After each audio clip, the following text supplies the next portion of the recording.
উলিল আমরে মিনকুম। এবং এখানে রাতিও নেই, আল্লাহ কি বলছে?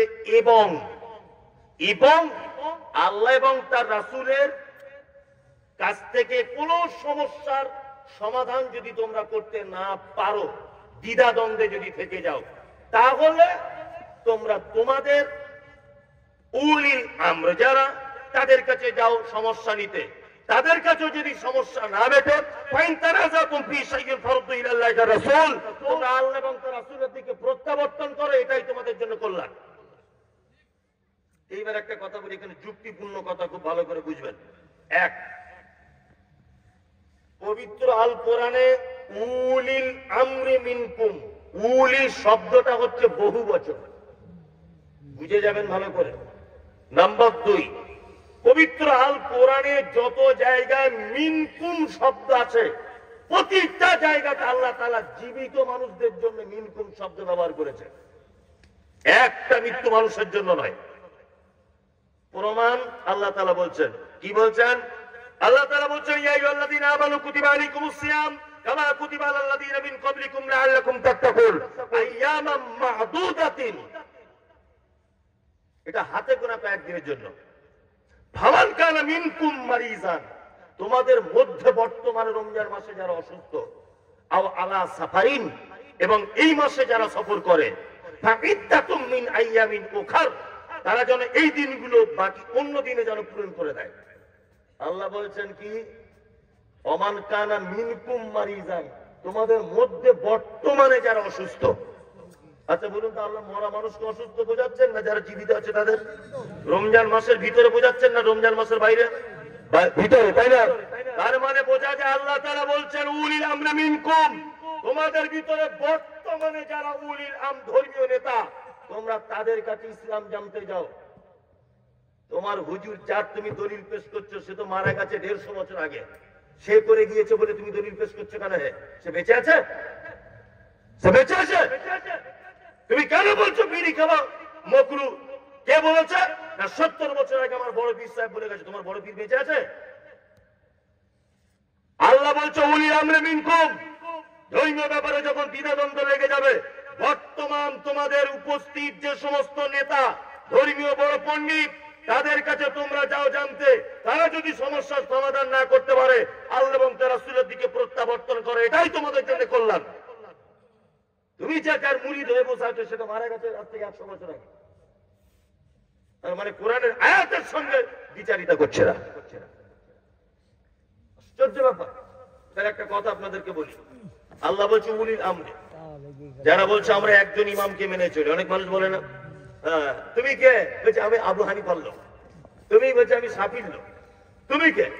বলছে আমি তাবলীগ জামাতের লোক। আচ্ছা আচ্ছা, তাই এরকম ভাগ আছে না আমাদের মার্কেটে? আছে কি আছে না? কত বড় বোকা! আল্লাহ শব্দ ব্যবহার করছে উলি, বহু বচন।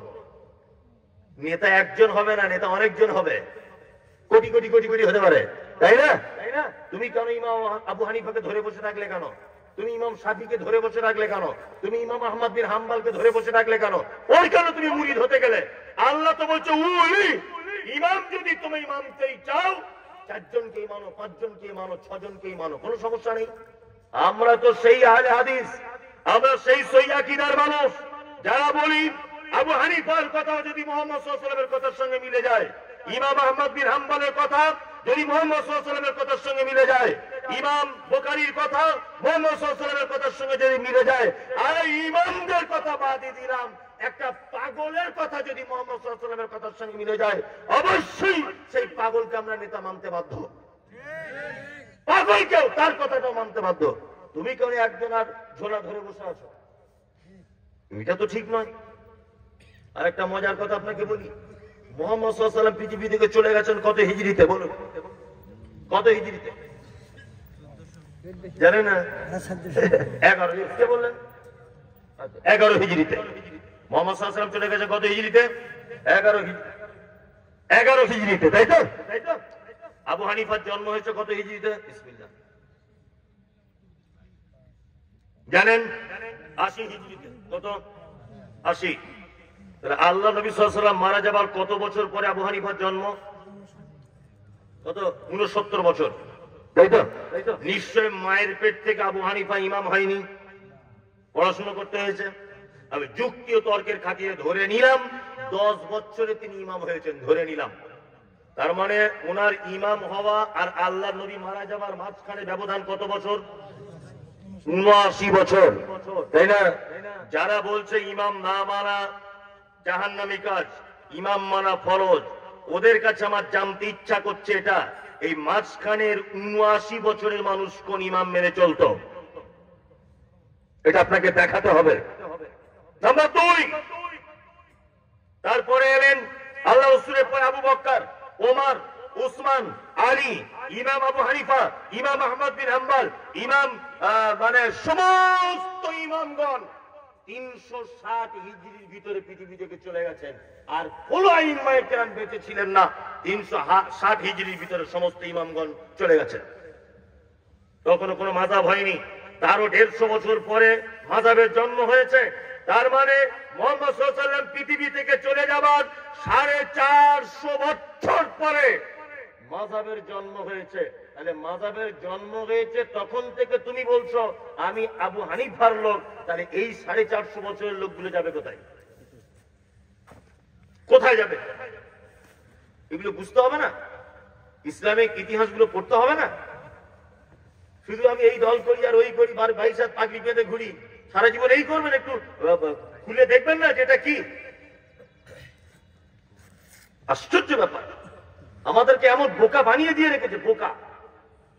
একটা লোকের গায়ের দুধ খাওয়ার খুব ইচ্ছা, গায়ের দুধ খাওয়ার কি খুব ইচ্ছা, ও গাই আর বলদ কোনটা এটা চেনে না। বলদ গরু বুঝেন? গরু হাটে গেছে, গিয়ে একটা ব্যবসাদার বুঝতে পেরেছে 4 চাকা গাড়ি করে এসছে, সালে মোটা পাটি, একটা ভালো নাদুস নাদুস বলদ গরু ছিল, ওইটাকে দেখাচ্ছে।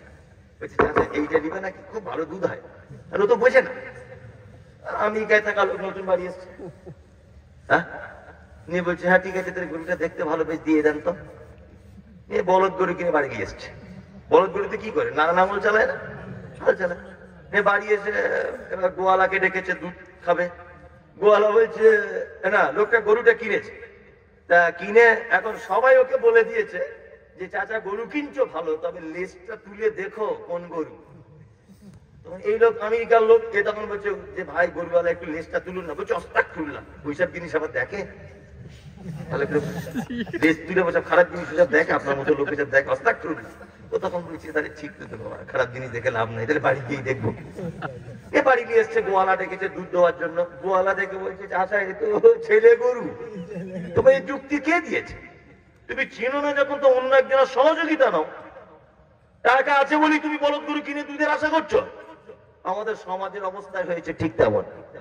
তুমি ভালো আলেম চিনতে পারছো না, এটা ব্যাপার। তোমার বিদ্যা বুদ্ধি নেই, এটা না হয় ধরলাম, হ্যাঁ, তো তুমি কাউকে জিজ্ঞেস করতেও পারছো না। তুমি যখন জিজ্ঞেস করতে যাবে তখন ওই হুজুর আপনাকে বলবে ছি ছি ছি ছি ছি ছি ছি, আমাদের বড় পীর সাহেবের উপরে অপমান করছো, তুমি আমার লোককে জিজ্ঞেস করতে চাচ্ছ?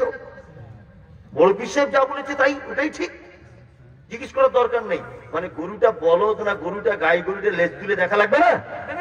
ব্যবসাদার তো মানা করবি, হুজুর তো বলবি, হুজুর সব সময় বলবে এই ও আইলা দিস, মমতাজুল ইসলাম ও আইলা দিস, ওর বক্তব্য শোনা যাবে না। বেরাদারা বলে ইহুদিদের দালাল, রাজ্জাক বিন ইউসুফ ওই ইহুদিদের টাকা খায়, মুজাফফর বিন মহসিন ইহুদিদের টাকা খায়, ওই মুসলিহুদ্দিন ও আমেরিকার ডলার খায়, ওদের কাছে যাওয়া যাবে না। মানে কি, লেজ তুলে দেখা যাবে না। কি বলে বুঝলে না, লেজ তুলে দেখলেই তো ধরা পড়ে যাবে।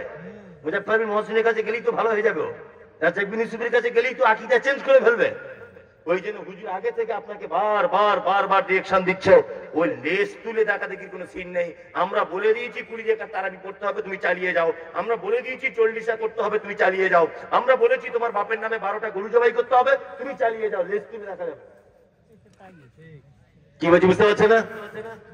এসব অন্ধত্ব দিয়ে চলে না। আসলে এরা বেদাত করে করে, ভুল করে করে করে করে এদের মগজটা পুরো একেবারে পচে গেছে। ভালো জিনিস দিলেও গ্রহণ করতে পারে না। আমি মায়ের সাথে একটা গল্প বলি, গল্প 1 মিনিটের জন্য আপনার কাছে উপদেশ আছে। একটা মেথরের সিমটম কি? বালতি নিয়ে ঘোরে, তাই না? ঝাঁটা থাকে হাতে, তাই না?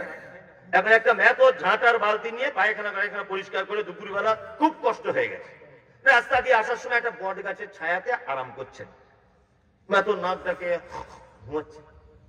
এখন একটা আতরওয়ালা সে পাড়ায় পাড়ায় ঘুরে ঘুরে আতর বিক্রি করে। এখন আতরওয়ালা এখন ওই গিয়ে ওরও কষ্ট হয়েছে, ও বট গাছের তলায় গিয়ে বসেছে, বসে থেকে এরকম করছে, ম্যাথরে ঘুম ভেঙে গিয়ে বলছে, কি ব্যাপার ভাই, আপনি নাক ধরে আমাকে অপমান করছেন, আপনি তো বুঝতেই পেরেছেন আমি ম্যাথর, আমার গা দিয়ে তো গন্ধ বার হবেই, এতে নাক ধরার কি আমাকে অপমান করছেন? তখন আতরওয়ালা বলছে, ভাই আপনিও রোদ্দুরে কষ্ট পাবেন, আমিও পাবো, হেঁটে হেঁটে গেলে এখনো 3-4 কিলো যেতে হবে হেঁটে, তো দুজনাই যখন একটু আরাম করবো, তাহলে এক কাজ করুন, পরিবেশটা একটু শান্ত করার জন্য আমার ব্যাগে জান্নাতুল ফেরদাউস আতর আছে, আমি কি একটু মেরে দেবো আপনার গায়ে?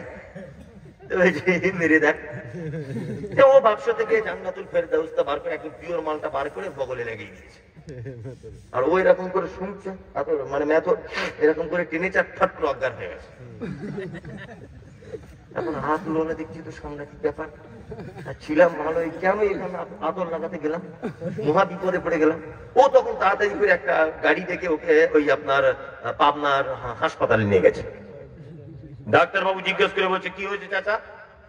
বলছে, স্যার এই ব্যাপার ঘটনা এই। ও ডাক্তার তো জ্ঞানী ছেলে, বুদ্ধিমান লোক। ও তখন বলছে, এক কাজ করুন, ওর কিছু হয়নি, এক কাজ করুন। বলছে কি?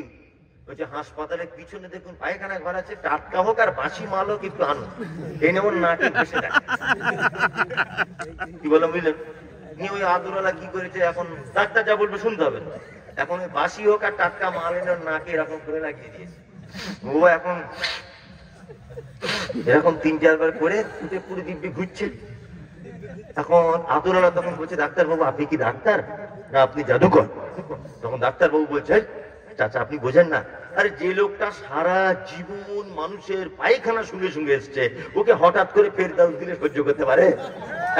সারা জীবন হুজুর হুজুর হুজুর হুজুর আর বেদাত করে করে করে করে যাদের মগজ পচে গেছে, ওরা কখনো সহি হাদিস মানতে পারে? ওরা কোনোদিন আব্দুর রাজ্জাককে সহ্য করতে পারে? ওরা মুজাফফরকে সহ্য করতে পারে?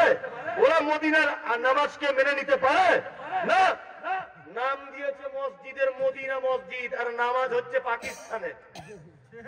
এত বড় বিয়াদব, নাম দিয়েছে মদিনা মসজিদ, অথচ নামাজ হচ্ছে কুফা বাদশার নামাজ, মদিনার নামাজ হয় না। আশ্চর্য ব্যাপার। আল্লাহ তাআলা বলছেন, আতিউল্লাহ ওয়া আতিউর রাসূল ইত্তাবিউ মা উনজিলা ইলাইকুম মির রাব্বিকুম ওয়া লা তাত্তাবিউ। এবার আরো জ্বালা ধরা কথা আল্লাহ তাআলা বলছেন, ওয়ালা তাত্তাবিউ, কখনোই আনুগত্য করবে না, মিন দুনিহি, কোরআন আর হাদিস এই দুটোকে বাদ দিয়ে, আউলিয়া। ওলির বহু বচন কি? আউলিয়া। ওলি শব্দের অর্থ অভিভাবক। কি? ওলির অনেকগুলি মানে, আমি তো অল্প বিদ্যার লোক, 3-4টে জোগাড় করেছি। ওলি মানে অভিভাবক, ওলি মানে বন্ধু। কি বললাম বুঝলেন? অভিভাবক কাকে বলে বলুন, জানেন? অভিভাবককে, আমি অভিভাবক, আমার একটা ছেলে আছে একটা মেয়ে আছে, আমার দায়িত্ব কি? আমার মেয়ের ব্যাগটা যদি ছিঁড়ে যায়, স্কুল ব্যাগটা, ও চাইবে কার কাছে? আমার ছেলে মাথা চুল কাটতে হবে, কে নিয়ে যাবে? আমি। আমার ছেলে অ্যাক্সিডেন্ট, ডাক্তার দেখাবে কে? আমি।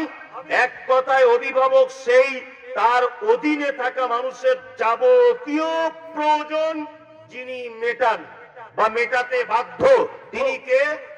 অভিভাবক। এইবার বলুন, আপনার আমার অভিভাবক কে? যত চাওয়া পাওয়া চাইবো কার কাছে? আল্লাহর কাছে। আর একটা আল্লাহর ওলি মানে বন্ধু। ওলি মানে কি? বন্ধু। আচ্ছা, আল্লাহর ওলি হওয়া সহজ না কঠিন? সহজ, খুব সহজ, তাই না? আল্লাহর ওলি হওয়ার থেকে সহজ কিছু নেই, কিন্তু আমাদেরকে এমন করে বুঝিয়েছে যে এর থেকে বড় কঠিন কাজ আর কিছু নেই। কি বললাম বুঝলেন? কে কেউ বুঝিয়েছে, বলছে বিয়ে শাদী কিছু করা যাবে না, বড় বড় গোঁফ রাখতে হবে, মাথায় চুল বড় হতে হবে, একটা ঠ্যাং গাছের উপরে বেঁধে রাখতে হবে, নদীর পাড়েই বসবাস করতে হবে, হ্যাঁ, কোন মেয়ে ছেলের দিকে তাকানো যাবে না, নামাজুল্লাহ কিছু দরকার নাই, শুধু হু হু হু এরকম করে যাবে, তুই আল্লাহর বড় ওলি। বাংলাদেশে এরকম ওলি শেষ আছে? আশ্চর্য হয়ে যায় একটা লোক ন্যাংটো হয়ে বস্তা পরে মাটির তলাতে আছে, বলছে তারও নাকি 1.5 লাখ মুড়ি। ন্যাংটো লোকের 1.5 লাখ মুড়ি। মানুষ কি বিবেক বুদ্ধি কি পাবনার একে ভর্তি করা দরকার হাসপাতালে? ন্যাংটো লোকের মুড়ি ধয়। মোবাইলে দেখতে পাচ্ছেন যে ন্যাংটো লোক জিজ্ঞাসা করতে বলছে 1.5 লাখ ভক্ত। আল্লাহর ওলি হওয়া সব থেকে সহজ, সহজ না? কিন্তু আমাদেরকে কঠিন করে দেখানো হয়েছে। আমাদেরকে আল্লাহর ওলির ডেফিনিশন কিভাবে দেওয়া হয়? ও বন্ধুরে আমার, অমুক জায়গাতে একটা পীর সাহেব ছিল, এত বড় আল্লাহর ওলি। পীর সাহেব একদিন মনে মনে ভাবলেন সুন্দরবন বেড়াতে যাব। নৌকায় করে পীর সাহেব সুন্দরবন দেখছেন, নদীতে চড়ে হঠাৎ করে পার থেকে একটা বাঘ এসে নৌকায় ঝাঁপ দিল। পীর সাহেব বলছে, একটা হারাম করে, আমি পীর সাহেব বলছি, তুই আমার নৌকায় এলি? বাঘ তখন বলছে, হুজুর ভুল হয়ে গেছে, আপনি অমুক দরবারের পীর। বলছে, হ্যাঁ ঠিক আছে হুজুর, মাফ করে দেবেন। বাঘ চলে গেল, ফিরে গেল, রিটার্ন করলো। পীর সাহেব আর একটা এগিয়ে গেলেন, এগিয়ে গিয়ে দেখছেন বাঘটা নদীর মাঝখানে, দুটি হাত জোর করে বলছে, পীর সাহেব আপনার ভুল করে নৌকায় উঠে গিয়েছিলাম, মাফ করে দেবেন, বিয়াদবি। 2024 সালে বক্তব্য চলে, বাঘ নদীর মাঝখানে পা হাত জোর করে দাঁড়াতে পারে? হ্যাঁ। এবার একটা কথা বলি, আমি বাংলাদেশে এসেছি, ইন্ডিয়ার লোক। তো আমি যে ভাইয়ের বাসাতে ছিলাম, ওই ভাইয়ের বাসাতে ঢোকার সময় একটা খড়ি বিষধর সাপ হ্যাঁ এইরকম ভাবে এরকম করছে। আর আমি যদি ওর সামনে দাঁড়িয়ে বলি, বিয়াদব, আমি প্রধান বক্তা রে, হ্যাঁ বিয়াদব কোথাকার, প্রধান বক্তা, বিয়াদবি করে জায়গা পাও না। ও বুঝে যে আমি প্রধান বক্তা। তা বাঘ কি করে বুঝলো যে ও পীর সাহেব? ও বুঝলো কি করে? মানে সব চিটিং বাজি আর ক্ষমতাবাজি কথা এগুলো। কি বললাম বুঝলেন? এদের থেকে কি থাকবেন? দূরে থাকবেন। অরিজিনালি যদি আল্লাহর ওলিদের কিচ্ছা কাহিনী যদি শুনতেই যদি হয়, তাহলে আমরা আল্লাহ রসুলের সাহাবীদের জীবনী থেকে শুনবো, তাই না? এবার একটা জিনিস আপনাকে আমি যুক্তি দিয়ে বোঝাই। আমাদেরকে ফেরুন, এটা একটা পাল্লা, এটা একটা কি পাল্লা। এই পাল্লাতে সারা পৃথিবীর মানুষের ঈমান এই দিকটায় রাখা হলো, ভালো করে বুঝবেন। আর এই দিকটায় আমি রেখেছি হযরত আবু বকরের ঈমানটা। বলুন কার ঈমান ভারী হবে? আবু বকরের, তাই না?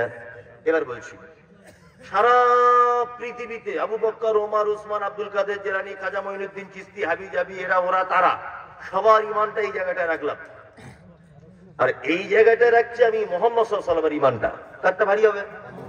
মুহাম্মদ সাল্লাল্লাহু আলাইহি ওয়াসাল্লাম। আপনার তো বুদ্ধি বেশ ভালোই, আলহামদুলিল্লাহ, আপনার তো বক্তব্য দেওয়ার যোগ্যতা আছে।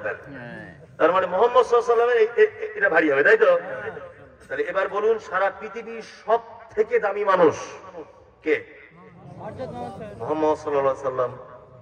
আচ্ছা, আল্লাহর নবী জীবনী থেকে জীবনে শুনেছেন যে তিনি বিয়ে করেননি, মাথা চুল বড় বড় ছিল, গায়ের গন্ধ হতো, বস্তা পরে ঘুরতো, বিয়ে শাদী করেনি, নদীর পাড়ে থাকতো, সাধনা করতো, হু হু জিকির করতো, জীবনে শুনেছেন? বরঞ্চ তিনি বলেছেন, আত-তাহুরু শাতরুল ঈমান, পরিষ্কার পরিচ্ছন্নতা ঈমানের অঙ্গ, তাই না? জি। দ্বিতীয় পৃথিবীর সবথেকে দামি মানুষ আবু বকর সিদ্দিক রাদিয়াল্লাহু তাআলা আনহু। ওনার জীবনী থেকে এরকম ঘটনা শুনেছেন? আবু বকরের জীবনী থেকে, উসমান, আলী রাদিয়াল্লাহু তাআলা আনহুম আজমাইন, এনাদের জীবনী থেকে এরকম অলৌকিক ঘটনা শুনেছেন? শুনেন। তার মানে বোঝা যায় আল্লাহর ওলিদেরই যদি আমরা কাহিনী কেচ্ছা কিছু যদি শুনি, তাহলে আমরা আবু বকর, ওমর, উসমান, আলী, আব্দুর রহমান ইবনে আউফ, আবু হুরায়রা, আব্দুর রহমান, সাদ ইবনে আবি ওয়াক্কাস, আমর ইবনে আস, এদের থেকে আমরা শুনবো, তাই না? এদের থেকে শুনলে কাজ হবে কি হবে না? হবে। তাহলে হাদিসেও তো কিছু অলৌকিক ঘটনা আছে না নাই? দুটো একটা শোনাই, একদম সেই হাদিসে দেখুন। হযরত আবু হুরায়রার নাম শুনেছেন? শুনেছেন। হযরত আবু হুরায়রা নতুন নতুন ঈমান এনেছেন। সব থেকে বেশি হাদিস বর্ণনা করেছেন কে? আবু হুরায়রা। সব থেকে অল্প সময় আল্লাহর নবীর সাথে ছিলেন কে? আবু হুরায়রা। সব থেকে অল্প সময়, 3 বছর মাত্র। 3 বছরের ভিতরে সব থেকে বেশি হাদিস বর্ণনা করেছেন কে? আবু হুরায়রা, তাই না? আবু হুরায়রা বলছেন, আমি যখন ঈমান আনলাম, আল্লাহ রাসূল আমাকে আসহাবে সুফফাতে থাকতে বললেন। মানে নববীর, আল্লাহ নবীর আয়েশার ঘরের পিছনে একটা ঘর, একটা বারান্দা, তার নাম আসহাবে সুফফা। আসহাবে সুফফাতের নির্দিষ্ট কোনো খাবার ছিল না। কোন মানুষ যখন হাদিয়া দিত তখন তারা খেতে পেত। কি বললাম বুঝলেন? হযরত আবু হুরায়রা বলছেন একদিন এত খিদা লেগেছে আমি আল্লাহ রাসূল যে মেম্বারে দাঁড়িয়ে খুতবা দিতেন ওই মেম্বারের পাশে এইরকম পেটের সাথে পেট লাগে, এদিকে ফিরুন, পেটের সাথে পেট লাগে। আবু হুরায়রা বলছেন এইভাবে বসে থাকলে তো হবে না, রাস্তার দিকে যাই। কত মজার ঘটনা, রাস্তার দিকে যাই। রাস্তার দিকে গেলেও তো হবে না, নবীর সাহাবীরা কারোর কাছে চাইতে পারবে কোনো জিনিস? পারবে না। আবু হুরায়রা ভাবছেন রাস্তার দিকে গিয়ে একটু চালাকি করব, কেউ আমার দিকে যখন দেখবে, 4-5 দিন খাওয়া হয় না, আমার ক্লান্ত অবস্থা, শরীরটা দেখলে অনুভব করতে পারবে লোকটা ক্ষুধার্ত। আর আমি তাকে কোন একটা কথা জিজ্ঞেস করবো, আমার আওয়াজ কণ্ঠস্বর শুনে বুঝতে পারবে যে আমি ক্ষুধার্ত। হযরত আবু হুরায়রা গিয়ে মসজিদ থেকে বার হয়ে আর রাস্তায় ধুলোবালি মাখা অবস্থায় বসে আছেন। রাস্তা দিয়ে আসছেন কে? আবু বকর সিদ্দিক রাদিয়াল্লাহু তাআলা আনহু। আবু হুরায়রা বলছেন, ভাই আবু বকর, কোরআনের এই আয়াতটা সম্পর্কে আপনি কি বলতে পারবেন? হযরত আবু বকর কোরআনের আয়াত বলে দিলেন, দেওয়ার পরে চলে গেলেন। আবু হুরায়রা ভাবছেন আবু বকর মনে হয় আমাকে বুঝতে পারলো না। এরপরে আসছে কে? হযরত ওমর ফারুক রাদিয়াল্লাহু তাআলা আনহু। হযরত আবু হুরায়রা বলছেন, কোরআনের এই আয়াতটা কি তুমি জানো? হযরত ওমর চলে গেলেন। আর একটা হাদিসের রাওয়ায়াত এসেছে হযরত আবু বকর এলেন, তারপরে আল্লাহর নবী এলেন। আর একটা রাওয়ায়াতে এসেছে আবু বকর এলেন, হযরত ওমর এলেন, তারপরে আল্লাহর নবী এলেন। আল্লাহর নবী এসে আবু হুরায়রার দিকে তাকিয়ে মুচকে মুচকে হাসছেন। আবু হুরায়রা খিদে পেয়েছে না? আবু হুরায়রা বলছেন, আল্লাহর কসম, আল্লাহর রাসূল, আমি এই জায়গাটাতে বসে আছি, আমার খিদা আমাকে এখানে টেনে নিয়ে এসেছে। সুবহানাল্লাহ। আল্লাহর রাসূল বলেন, আবু হুরায়রা চলো, চলো আমার সাথে সাথে চলো, আমার সাথে সাথে চলো। হযরত আবু হুরায়রা আল্লাহর রাসূলের পিছনে পিছনে হাঁটছেন। আবু হুরায়রা বলছেন, আল্লাহর রাসূল আগে আগে হাঁটছেন। আল্লাহর রাসূল বাড়িতে পৌঁছে গেলেন। পৌঁছানোর পর আবু হুরায়রাকে ভিতরে ঢোকার পারমিশন দিলেন আর বললেন, আবু হুরায়রা দেখো কত বরকতের খাবার হাদিয়া এসেছে, কত বরকতের খাবার। আবু হুরায়রা তখন ভাবছে তাহলে আজকে বেশ মজা করেই খাওয়া হবে। আল্লাহ রাসূল কি? এক পিয়ালা দুধ। আবু হুরায়রা ভাবছেন 3-4 দিন খাওয়া নাই, এর এক পিয়ালা দুধ, ও তো আমার এক পেটের কোনায় পড়ে থাকবে। এইবার আল্লাহ রাসূল বলছেন, আবু হুরায়রা এক কাজ করো তো, আসহাবে সুফফাতে যতজন সাহাবী আছে সবাইকে ডেকে আনো। আবু হুরায়রা মনটা আরো খারাপ, এক পিয়ালা দুধ আমারই হবে না, আমার আসহাবে সুফফার যত লোক সবাইকে ডাকতে বলছে আল্লাহ রাসূল, কি আবার কেমন কথা। এখন নবীজি বলেছেন এখানে তো আর রদ করার জায়গা নেই, আছে না? আবু হুরায়রা গেলেন, সাহাবীদেরকে ডেকে আনলেন। কতজন সাহাবী? কেউ কেউ বলছেন 40 বা 40-এর একটু বেশি, 40 জনই আপনি ধরুন সাহাবী হযরত আবু হুরায়রার সাথে এলেন। আবু হুরায়রা মনে মনে ভাবছেন এবারে হয়তো আল্লাহর নবী পিয়ালাটা আমাকে দিবেন আর আমি আগে খেয়ে নেব, তারপরে ওদের। এতটুকু তো আল্লাহ রাসূল করবেন। আল্লাহ রাসূল বলছেন, আবু হুরায়রা পিয়ালাটা হাতে নাও আর এক ধাপ থেকে সমস্ত সাহাবীদেরকে পান করাও। হযরত আবু হুরায়রা ভাবছেন আল্লাহ রাসূল আমাকেই প্রথমে দেখতে পেলেন ক্ষুধার্ত, আমি কত কষ্ট করে হেঁটে এলাম, আবার ডেকে আনলাম, আমাকে প্রথমে পান করার কথা না বলে আল্লাহ রাসূল অন্য সাহাবীদের বলছেন, আবার আমাকেই দায়িত্ব দিচ্ছেন পান করানোর জন্য। হযরত আবু হুরায়রা বলছেন, আমি একজনকে পান করালাম, 2 জনকে পান করালাম, 3 জনকে পান করালাম, যতজন আসহাবে সুফফার সাহাবী ছিলেন সবাইকে পান করিয়ে দিলাম। এবার আল্লাহর নবী পিয়ালাটা হাতে নিয়ে বলছেন, আবু হুরায়রা তুমি পান করো। আবু হুরায়রা পান করছেন একবার, আল্লাহ নবী বলছেন আবার করো, আবার পান করেছেন 2 বার, আল্লাহ নবী বলছেন আবার পান করো। আবু হুরায়রা বলছেন, আল্লাহর নবী গো, সরিষার দানা পরিমাণ জায়গা পেটে আর নাই, পেট পরিপূর্ণ হয়ে গেছে।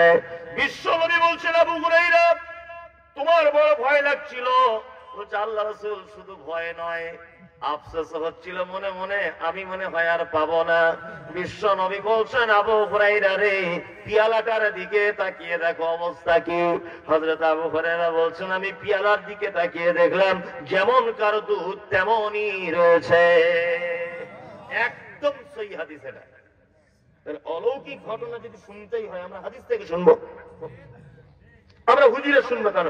তোমার বাপ কি করেছে, তোমার দাদু কি করেছে, তোমার 14 গোষ্ঠী কি করেছে, এটা শুনে আমার কোনো নেকি আছে? অথচ এই হাদিসটা যদি আমি শুনি আমার অবশ্যই নেকি আছে, আছে না নাই? কত গাদা গাদা অলৌকিক ঘটনা আছে হাদিসে। আপনাকে আর একটা বলি, এই দেখুন